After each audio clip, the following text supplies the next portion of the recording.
Hello everyone, welcome to future pro education. Finally SBI POची 2021ची notification या ठिकाणी आलेलं आहे. ही जी जाहिरात आहे याचा वेट बरेच बँकिंगचे ॲस्पायरंट बऱ्याच दिवसापासून करत होते आणि फायनली ही नोटिफिकेशन आपल्यासमोर आलेली आहे. सो या नोटिफिकेशनचे डिटेल्स आज मी या व्हिडिओमधून तुम्हाला सांगणार आहे. तर तुम्ही बघू शकता की याचे ऑनलाईन रजिस्ट्रेशन हे स्टार्ट झालेलं आहे आजपासूनच 5 ऑक्टोबरपासून तुम्ही 25 ऑक्टोबरपर्यंत याला अप्लाय करू शकता. आता वेगवेगळ्या याचे एलिजिबिलिटी क्रायटेरिया कोणते आहेत आणि बाकीचे डिटेल्स आपण बघणार आहोत.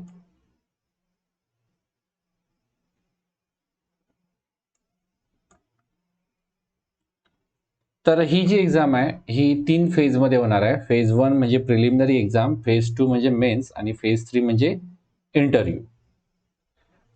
शेड्यूल बघूया याचं. तर शेड्यूलमध्ये आत्ताच सांगितल्याप्रमाणे 5 ऑक्टोबरपासून 25 ऑक्टोबरपर्यंत फॉर्म भरण्याची मुदत आहे. त्याच दरम्यान तुम्हाला फॉर्म भरल्या पेमेंट देखील करायचं आहे. त्यानंतर ऑनलाईन प्रिलिमिनरी एक्झाम जी होणार आहे ती नोव्हेंबरमध्ये होणार आहे. याचं कॉल लेटर तुम्हाला फर्स्ट और सेकंड वीक ऑफ नोव्हेंबर मिळून जाईल आणि ही जी प्रिलिमिनरी एक्झाम आहे ही नोव्हेंबर-डिसेंबरच्या दरम्यान होऊन जाईल. ह्या एक्झाम वेगवेगळ्या स्लॉटमध्ये होत असतात, त्यामुळं नोव्हेंबर-डिसेंबर असं कदाचित 2 महिने ठेवलेले आहेत. त्यानंतर लगेचच एक एक्झाम झाल्यानंतर एक 20-25 दिवसात प्रिलिमिनरी एक्झामचा रिझल्ट लागतो आणि त्यानंतर जी मुलं प्रिलिम पास होतात ती मेन्सला जातात. मेन्स ही आपली डिसेंबरमध्ये होणार आहे, म्हणजे लगेचच प्रिलिम झाल्यानंतर महिन्याभरात तुमची मेन्स होणार आहे. मेन्सचा रिझल्ट लगेचच एक्झाम झाल्या एक 20-25 दिवसात लागून जाईल, जानेवारीमध्ये लागेल आणि फेज 2 मध्ये म्हणजे जी मेन एक्झाम मुलं पास होतील ती फेज 3 म्हणजे आपला इंटरव्ह्यू आणि ग्रुप एक्सरसाइज ज्याला GD आपण असं म्हणतो, तो फेब्रुवारीच्या दुसऱ्या आणि तिसऱ्या आठवड्यामध्ये होणार आहे आणि फायनल रिझल्ट हा फेब्रुवारी-मार्च 2022च्या दरम्यान लागणार आहे.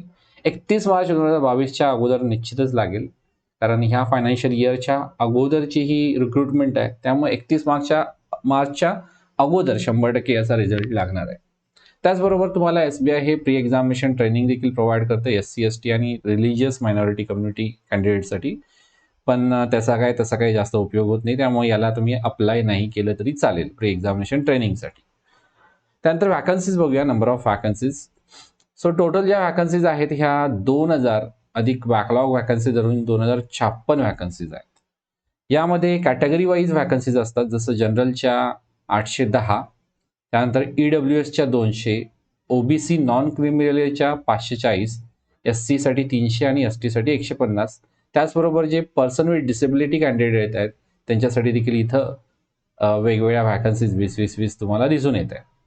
सो तुम्ही जर कुठल्याही कॅटेगरीमधून अप्लाय केलं SC ST OBC EWS तर तुमचा पहिला हक्क ह्या 2000 ज्या वॅकन्सीज आहेत यांच्यावर आहे.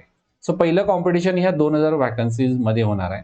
त्यानंतर जर तुम्ही या जनरलच्या 810 मध्ये नसाल तर मग तुमचा विचार हा तुमच्या कॅटेगरीसाठी केला जातो. जर तुमचं जनरलचा कट ऑफ क्लिअर केला तर OBC SC ST EWS ची मुलं देखील जनरलमधून सिलेक्ट होतात आणि जर जनरलचा कट ऑफ क्लिअर नाही झाला तर मग तुम्हाला तुमच्या कॅटेगरीचा कट ऑफ क्लिअर करावा लागतो. तर अप्लाय करताना तुम्ही या नंबर ऑफ वॅकन्सीज कुठे जास्त आहेत असं बघून अप्लाय नाही करायचं. तुम्ही ज्या कॅटेगरीमध्ये आहात त्या कॅटेगरीमध्येच तुम्ही अप्लाय करायचं आहे. आता यामध्ये महत्त्वाची गोष्ट म्हणजे इथं मेन्शन केलेली आहे, जी मुलं OBC कॅटेगरीमध्ये आहेत ते नॉन क्रिमिलियर या क्रायटेरियामध्ये बसली पाहिजेत. नॉन क्रिमिलियरची जी उत्पन्न मर्यादा आहे ती त्याच्या आतमध्ये तुम्ही असला पाहिजे. जर तुम्ही नॉन क्रिमिलियरची उत्पन्न मर्यादा ओलांडली असेल तर तुम्हाला जनरल कॅटेगरीमधून फॉर्म फिलअप करावा लागेल. त्याचबरोबर या ठिकाणी अजून एक महत्त्वाचं म्हणजे EWS कॅटेगरीची जी मुलं आहेत, ह्या EWS कॅटेगरीच्या मुलांसाठी त्यांच्याजवळ जे EWS सर्टिफिकेट आहे हे फायनान्शियल इयर 2020-21चं आपल्याजवळ असलं पाहिजे आणि फॉर्च्युनेटली हे जे सर्टिफिकेट आपल्याला प्रोड्यूस करायचं आहे हे आत्ता तुमच्याजवळ नसलं तरी तुम्ही EWS मधून भरला तरी चालू शकेल. पण ज्यावेळी तुमचं डॉक्युमेंट व्हेरिफिकेशन असेल इंटरव्ह्यूच्या वेळी त्यावेळी मात्र तुम्हाला ते प्रोड्यूस करावं लागेल. हे 2020-21 फायनान्शियल इयरसाठीचं आपल्याला पाहिजे. फॉर द आणि व्हॅलिड 2021-22 साठीचं पाहिजे. हे EWS सर्टिफिकेट सेंट्रल गव्हर्नमेंटच्या फॉर्मॅटमध्ये तुम्हाला जवळच्या महाई सेवा केंद्रामध्ये मिळून जाईल. त्यामुळे आत्ता जरी तुमच्याजवळ EWS सर्टिफिकेट नसलं, पण जर तुम्ही EWSच्या क्रायटेरियामध्ये बसत असला, तर तुम्ही EWS मधून फॉर्म फिलअप करू शकता. पण सर्टिफिकेटसाठी मात्र तुम्हाला आत्ताच अप्लाय करून ठेवावं लागेल. त्यानंतर इलिजिबिलिटी क्रायटेरिया बघूया. तर सगळ्यात महत्त्वाचं आहे एज्युकेशन क्वालिफिकेशन. आता हे जे एज्युकेशन क्वालिफिकेशन आहे, हे बेसिक क्रायटेरिया आहे आपला ग्रॅज्युएशन इन एनी डिसिप्लिन, कुठल्याही डिसिप्लिनमधून रेकॉग्नाइज युनिव्हर्सिटीमधून किंवा इक्विव्हॅलंट क्वालिफिकेशन जे आहे त्यामधून तुमचं ग्रॅज्युएशन पूर्ण असलं पाहिजे. किती तारखेपर्यंत? तर 31/12/2021 पर्यंत, 31 डिसेंबर 2021 पर्यंत. जी मुलं फायनल इयर किंवा फायनल सेमिस्टरमध्ये आहेत आता, ती मुलं देखील याला अप्लाय करू शकतात. फक्त एकच कंडिशन आहे की त्यांचा जर इंटरव्ह्यूला कॉल आला तर त्यांनी आपली एक्झाम, ग्रॅज्युएशनची एक्झाम ही 31 डिसेंबर 2021च्या अगोदर पास केलेली आहे याचा प्रूफ दाखवावा लागेल. तर ही सगळ्यात महत्त्वाची अट आहे. म्हणजे तुम्ही लास्ट इयरला असला किंवा तुम्ही मे बी बॅकलॉग जरी असला तरी तुम्ही भरू शकता. फक्त तुमचं जे फायनल रिझल्ट आहे तुमचा, तो 31/12/2021च्या अगोदर आलेला असला पाहिजे. Date of passing eligibility examination will be the date appearing on the marksheet or provisional certificate. So जे मार्कलिस्ट तुमचं येणार आहे ना, त्याच्यावरची डेट ही फायनल धरली जाईल, जे तुमचं फायनल मार्कलिस्ट येणार आहे फायनल एक्झामचं. तर हे सगळ्यात महत्त्वाची होती एज्युकेशनल क्वालिफिकेशन. लास्ट इयरची मुलं देखील याला अप्लाय करू शकतात, त्यामुळे खूप चांगली अपॉर्च्युनिटी आहे. त्यानंतर पर्सेंटेजची काही अट नाही, पण पर्सेंटेज तर तुम्हाला फॉर्म फिलअप करताना तिथं भरावं लागतं. तर त्यासाठी पर्सेंटेज हे तुम्हाला ॲग्रिगेट कन्सिडर करावे लागतात. काही युनिव्हर्सिटीमध्ये, जसं शिवाजी युनिव्हर्सिटी असेल, शेवटच्या वर्षाच्या बेसिसवर तुम्हाला डिग्री दिली जाते. तेच मार्क्स तुमच्या डिग्री सर्टिफिकेटवर दिसतात. पण इथं मात्र तुम्हाला 3 किंवा 4 वर्षाचे जे ॲग्रिगेट आहे ते पर्सेंटेज तुम्हाला तिथं मेन्शन करायचं आहे. त्यानंतर पर्सेंटेजची अट जरी नसली तरी तुम्हाला पर्सेंटेज तिथं मेन्शन करावं लागतं. तुमची पर्सेंटेजची अट नाही आहे ह्या नोटिफिकेशनमध्ये. त्यानंतर एज लिमिट. एज लिमिट हे 1/4/2021ला आपल्याला कॅल्क्युलेट करायचं आहे. 1 एप्रिल 2021ला. सो 21 वर्षापासून ते 30 वर्षापर्यंत तुमचं जर एज असेल तर तुम्ही या रिक्रुटमेंटसाठी इलिजिबल आहात. आणि हे जे एज आपल्याला कॅल्क्युलेट करायचं आहे ते 1/4/2021ला पर्यंत आपल्याला कॅल्क्युलेट करायचं आहे. थोडक्यात तुमचा जन्म हा 1/4/2000च्या अगोदर नसला झाला पाहिजे किंवा 2/4/1991च्या नंतरचा तुमचा जन्म नसला पाहिजे. बोथ डेज इन्क्लुसिव्ह, म्हणजे हे दोन्ही या दिवशी इन्क्लुडिंग आहेत हे.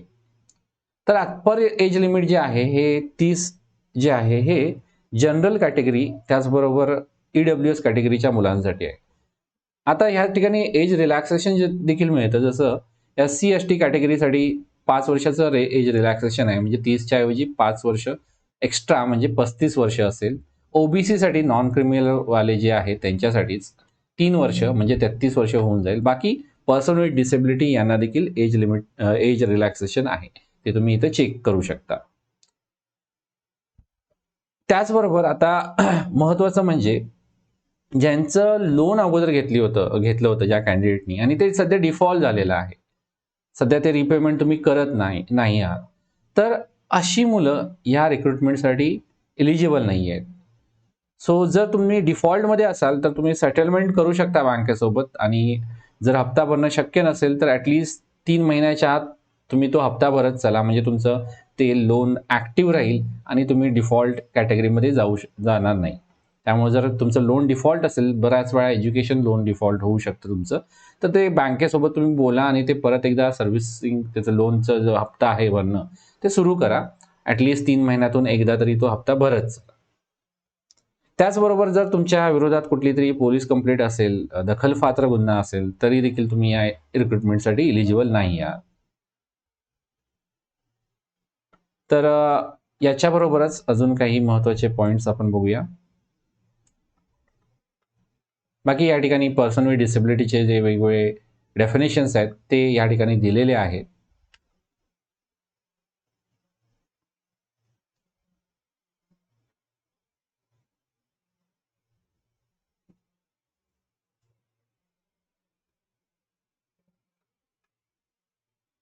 कॅटेगरी वाईज इथं कोड देखील मेन्शन केलेले आहेत. ते तुम्ही बघू शकता आपापल्या कॅटेगरीचे कोड. हे तुम्हाला कोड मे बी अप्लाय करताना लागू शकेल. सिलेक्शन प्रोसिजर बघूया. तर यामध्ये पहिल्यांदा आपली प्रिलिमिनरी एक्झाम होते, पूर्वपरीक्षा. पूर्वपरीक्षेमध्ये ही 100 मार्क्सचे असते. याच्यामध्ये 100 क्वेश्चन असतात. म्हणजे एका क्वेश्चनला 1 मार्क असतो. यामध्ये 3 सेक्शन असतात आणि याचं स्ट्रक्चर हे तुमच्या समोर असं आहे. इंग्लिश लँग्वेज 30 क्वेश्चन आणि ह्याला 20 मिनिट वेळ आहे. क्वांटिटी ॲप्टिट्यूड म्हणजे मॅथ्स याला 35 क्वेश्चन 20 मिनिट वेळ आणि रिझनिंग ॲबिलिटी याला 35 क्वेश्चन आणि 20 मिनिटं वेळ. म्हणजे सेक्शनल टाईम या ठिकाणी आहे आणि टोटल मॅक्सिमम मार्क्स जे आहेत ते 100 मार्क्स. 100 question 100 mark. एका क्वेश्चनला 1 मार्क. टोटल टाईम आपला 1 तास होतो, पण सेक्शनल टाईम या ठिकाणी असतो.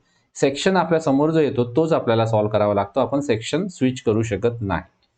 त्याचबरोबर सगळ्यात महत्त्वाचं म्हणजे there will be no sectional cut of.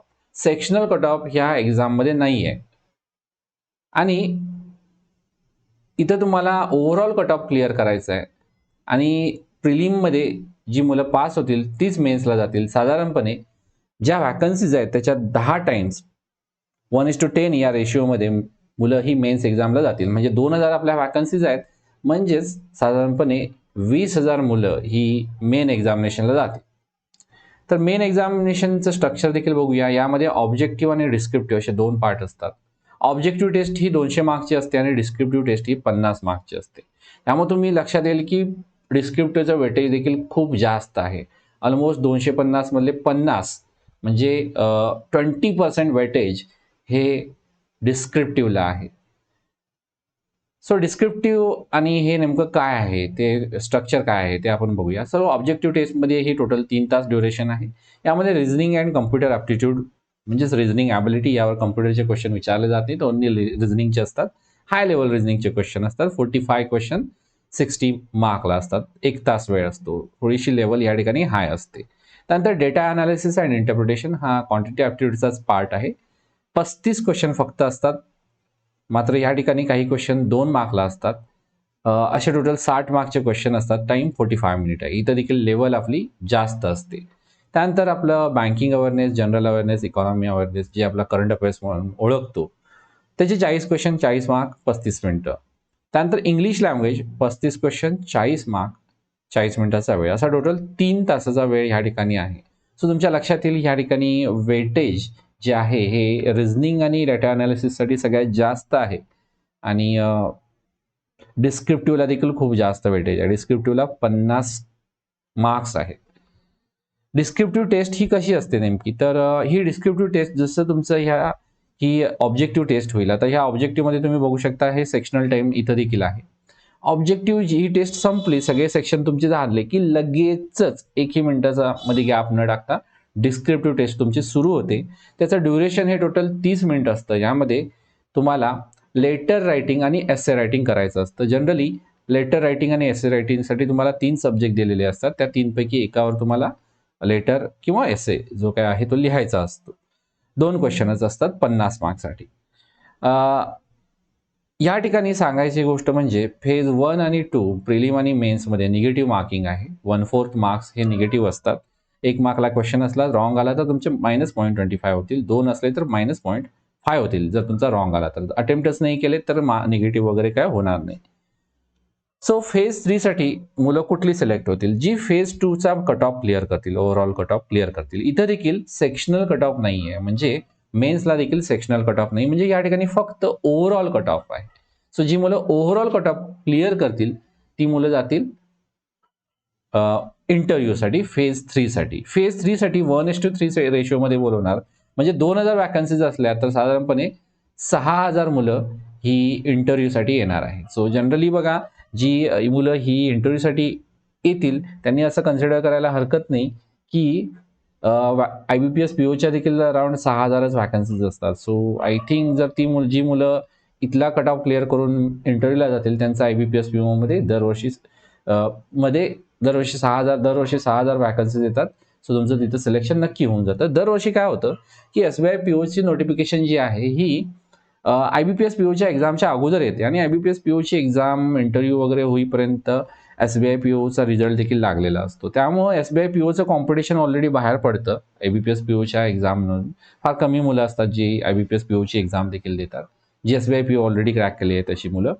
पण यावेळी तसं होणार नाही. यावेळी IBPS PO आणि SBI PO एकत्रच आहे. त्यामुळे कॉम्पिटिशन या ठिकाणी एकदम तगडं मिळणार आहे. कारण SBI PO वाली मुलं IBPS PO देखील देणार आणि IBPS PO वाली मुलं SBI PO देखील देणार. कारण स्ट्रक्चर प्रिलिमचं मेन्सचं सगळं सेमच आहे. त्यानंतर सेक्शनल मार्क्स या ठिकाणी नाहीच आहे, त्यामुळे मेंटेन देखील केले जात नाही. अगदी तुम्हाला 0 मार्क जरी पडले एखाद्या सेक्शनला तरी तुमचं फायनल सिलेक्शन होऊ शकतं जर तुम्ही ओव्हरऑल कट ऑफ क्लिअर केला तर फेज 3 मध्ये तुमचा इंटरव्ह्यू आहे आणि त्याचबरोबर ग्रुप एक्झरसाइज ज्याला GD आपण म्हणतो ते आहे. पण पॅन्डेमिक मुळे गेल्या वर्षी फक्त इंटरव्ह्यू झाला होता. सो मे बी ह्या वर्षी फक्त इंटरव्ह्यू होईल किंवा जर पॅन्डेमिकची सिच्युएशन क्लिअर झाली तर इंटरव्ह्यू सोबत ग्रुप एक्झरसाइज अशा टोटल 50 मार्क्सचं या ठिकाणी वेटेज आहे. म्हणजे बघा 250 अगोदरचे मार्क आणि आत्ताचे 50 म्हणजे इथं इंटरव्ह्यूला देखील भरपूर खूप जास्त वेटेज आहे आणि जर बऱ्यापैकी जर तुमचा इंटरव्ह्यू गेला तर ऑलमोस्ट सगळ्यांना एका रेंज बाउंडमध्येच ठेवतात, ते 40, 45, 50 या रेंजमध्ये ठेवतात सगळ्यांना. त्यामुळे इंटरव्ह्यूपेक्षाही तुमचा रिटर्नचा जो स्कोर आहे तो तुमच्या फायनल सिलेक्शनसाठी खूप खूप मॅटर करणार आहे. कारण इंटरव्ह्यूला ऑलमोस्ट सगळ्यांना सेम मार्क्स असतात. त्यानंतर येतं फायनल सिलेक्शन. फायनल सिलेक्शन हे आपलं फेज 2 म्हणजे मेन्स आणि तुमचे इंटरव्ह्यू याच्या मार्क्सचे कंबाईन करून ओव्हरऑल तुमचं जे स्कोर येणार आहे त्याच्यावर ठरणार आहे. सो या ओव्हरऑल स्कोर काढताना तुमचं 75% वेटेज हे तुमच्या फेज 2च्या मार्क्सला आहे आणि 25% वेटेज हे तुमच्या इंटरव्ह्यूला आहे. म्हणजे इंटरव्ह्यूला देखील या ठिकाणी खूप जास्त वेटेज दिलेलं आहे. सो थोडक्यात तुम्हाला हे 75 मध्ये कन्वर्ट केले जातील 250 मार्क आणि 50 मार्क जे इंटरव्ह्यूचे आहेत ते 25 मध्ये कन्वर्ट केले जातील आणि त्यावर तुमचा मेरिट काढलं जाईल. सो रिझल्ट जो आहे हा ऑब्व्हियसली 31 मार्चच्या अगोदरच लागेल. बँकच्या वेबसाईटवर तुम्हाला तो मिळून जाईल. तर हे डिटेल्स होते. आता याच्या व्यतिरिक्त महत्त्वाचे पॉईंट्स म्हणजे तुम्ही फॉर्म फिलअप करताना जो फोटो त्या ठिकाणी लावणार आहे त्याच्या 8 कॉपीज स्वतःजवळ ठेवा. कारण प्रिलिमला जाताना 2, मेन्सला जाताना 2, इंटरव्ह्यूला जाताना 2 आणि फायनल सिलेक्शनच्या फॉर्मॅलिटीच्या वेळी 2 तुम्हाला फोटो लागतील. त्यानंतर सॅलरी किती आहे सगळ्यात महत्त्वाचा प्रश्न. जर तुम्हाला बँकेत जॉब करायचा असेल तर असं म्हटलं जातं की SBI मध्ये करा. SBI मध्ये का करा? कारण SBI एक ब्रँड आहे. SBI जर तुम्हाला POच बनायचं असेल ना तर तुम्ही SBI मध्ये बना. बँकिंग सेक्टरमध्ये SBI सगळ्यात प्रेस्टिजियस बँक आहे, प्रेस्टिजियस जॉब आहे. SBIच्या वर फक्त RBI येतं. बाकी मग सगळ्यात बेस्ट बँकिंग सेक्टरमध्ये SBI. इव्हन SBI POचं जर तुम्ही करिअर ग्रोथ बघितली तर आपल्या इथं बरेच असे एक्झाम्पल आहेत. जसं मिसेस अरुंधती भट्टाचार्य असतील, रजनीश कुमार असतील, आत्ताचे चेअरमन दिनेश कुमार खरा असतील. यांनी आपलं करिअर ॲज अ PO म्हणून स्टार्ट केलं होतं. सो यांनी आपलं करिअर ॲज अ PO म्हणून स्टार्ट करून फायनल रिटायर होताना ते बँकेचे चेअरमन म्हणून रिटायर झालेले आहेत. सो डेफिनेटली तुम्हाला या ठिकाणी ग्रोथ अपॉर्च्युनिटीज बँकेकडून फार मोठ्या प्रमाणात मिळतात.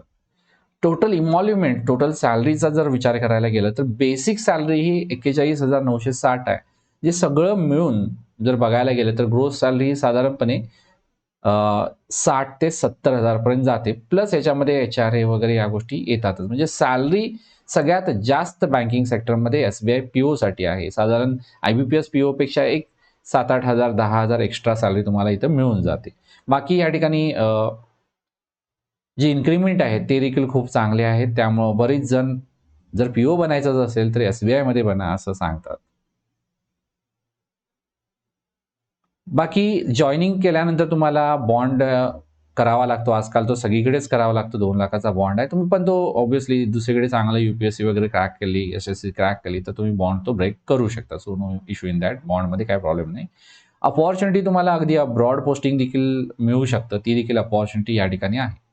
ॲप्लिकेशन फी जी आहे ही ₹750 आहे. जनरल, EWS आणि OBC कॅटेगरीच्या मुलांसाठी आणि SC, ST आणि PWDच्या कॅन्डिडेटसाठी नील म्हणजे काहीही फी नाही. तुम्हाला फक्त फॉर्म फिलअप करायचं काम करायचं आहे. बाकी प्री एक्झामिनेशन ट्रेनिंग मी ऑलरेडी सांगितलं, याचा काही उपयोग नसतो, त्यामुळे याला अप्लाय देखील करू नका. नंबर ऑफ अटेम्प्ट्स या ठिकाणी महत्त्वाचे आहेत. जनरल ईडब्ल्यूएस कॅटेगरी असेल तर तुमचे 4 अटेम्प्ट्स असतील. जर तुम्ही जनरल पीडब्ल्यूडी किंवा पीडब्ल्यूडी असाल तर 7 अटेम्प्ट्स असतील. ओबीसीसाठी 7 आहेत. त्याचबरोबर एससी, एसटी यांना मात्र कुठलीही अटेम्प्टची लिमिट नाही. अटेम्प्ट म्हणजे काय? तर तुम्ही मेन्स एक्झामिनेशन दिला तर तो तुमचा अटेम्प्ट म्हणून काउंट होतो. प्रिलिमचे जर तुम्ही फेल झाला असाल तर तो तुमचा अटेम्प्ट काउंट होणार नाही. सो अप्लाय करण्यासाठी 25 ऑक्टोबर ही लास्ट डेट आहे, हे विसरू नका. इथे तुम्हाला लिंक देखील मिळून जाईल. त्या लिंकवर तुम्ही अप्लाय करू शकता. बऱ्याच वेळा बघा मुलं डिक्लेरेशन जे लिहायचं असतं ते चुकवून ठेवतात. तर डिक्लेरेशनचा फॉर्मॅट इथं तुम्ही बघू शकता. क्लिअरली हा फॉर्मॅट एकदा बघा आणि याप्रमाणे एक्झॅक्टली तुम्ही हँड रिटन स्वतः लिहा आहे आणि यामध्ये तुमचं नाव, डेट ऑफ बर्थ टाकून आहे असं कॉपी करायचं आहे तुम्हाला आणि ते स्कॅन करून अपलोड करायचं आहे. बाकीच्या इन्स्ट्रक्शन जशा बाकीच्या एक्झामला असतात IBPSच्या तशाच आहेत.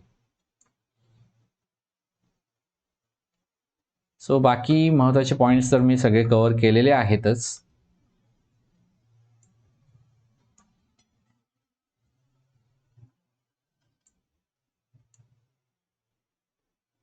ओके. आता इंटरव्ह्यूला जर तुम्ही आता SBI किती बेस्ट आहे बघा. तुम्ही इंटरव्ह्यूला जर तुम्हाला कॉल आला तर इंटरव्ह्यूसाठी जाण्यासाठी तुम्ही AC 3 टिअरचं डब्याचं तिकीट काढून जाऊ शकता आणि त्याचं रिइम्बर्समेंट तुम्हाला बँकेकडून मिळून जातं. सो किती बेस्ट आहे. त्यामुळे SBI बेस्ट आहे. सो अप्लाय करा, नक्की अप्लाय करा. तुमचं प्रिपरेशन होऊ दे, न होऊ दे, हे या ठिकाणी मॅटर करत नाही. तुम्ही सगळ्यांनी, जी मुलं इलिजिबल आहेत, त्या सगळ्यांनी तर अप्लाय केलंच पाहिजे. त्याचबरोबर जी मुलं आता तयारी करत आहेत, सेकंड इयरला आहेत, ग्रॅज्युएशनच्या थर्ड इयरला आहेत, त्यांनी देखील अप्लाय करायला काही हरकत नाही. So that's all. अजून जर तुमचे काही डाऊट्स असतील तर तुम्ही कमेंट सेक्शनमध्ये विचारू शकता किंवा टेलिग्राम ग्रुपवर देखील तुम्ही विचारू शकता. त्याचे सगळे लिंक टेलिग्राम ग्रुपचे वगैरे तुम्हाला इथं डिस्क्रिप्शन सेक्शनमध्ये मिळून जातील. सो जर तुम्हाला हा व्हिडिओ आवडला असल्यास लाईक करा, तुमच्या फ्रेंड्ससोबत शेअर करा आणि काही सजेशन द्यायचं असेल तर कमेंट सेक्शनमध्ये तुम्ही नक्कीच सजेशन देऊ शकता. Thank you.